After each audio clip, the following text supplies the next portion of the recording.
കനത്ത സുരക്ഷയിൽ കൊച്ചിയിലെത്തിയ ഗവർണർക്ക് നേരെ SFIയുടെ കരിങ്കൊടി. സെഡ് പ്ലസ് കാറ്റഗറി സുരക്ഷ ഏർപ്പെടുത്തിയ ശേഷം ആദ്യമായാണ് ഗവർണർ കേരളത്തിലെത്തുന്നത്. നെടുമ്പാശ്ശേരി വിമാനത്താവളത്തിൽ നിന്ന് കോസ്റ്റ് ഗാർഡ് ഗസ്റ്റ് ഹൌസിലേക്ക് റോഡ് മാർഗം പോകുമ്പോഴായിരുന്നു കരിങ്കൊടി പ്രതിഷേധം.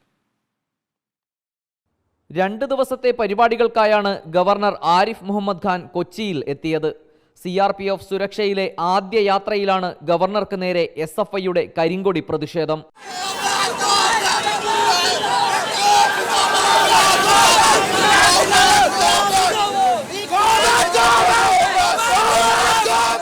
നെടുമ്പാശ്ശേരി വിമാനത്താവളത്തിൽ നിന്ന് കോസ്റ്റ് ഗാർഡ് ഗസ്റ്റ് ഹൌസിലേക്ക് പോകും വഴി കളമശ്ശേരിയിൽ വച്ചായിരുന്നു SFI പ്രതിഷേധം.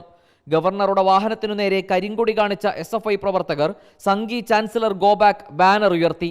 CRPF ഉദ്യോഗസ്ഥരും കേരള പോലീസും സംയുക്തമായാണ് സുരക്ഷയൊരുക്കിയത്.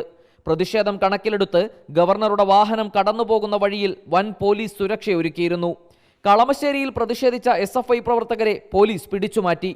ഇന്നലെ കോസ്റ്റ് ഗാർഡ് ഗസ്റ്റ് ഹൌസിൽ തങ്ങിയ ഗവർണർ ഇന്ന് നടക്കുന്ന കോസ്റ്റ് ഗാർഡിന്റെ പരിപാടിയിൽ പങ്കെടുക്കും. Reporter Ali Akbar Shah, in reporter, Kochi.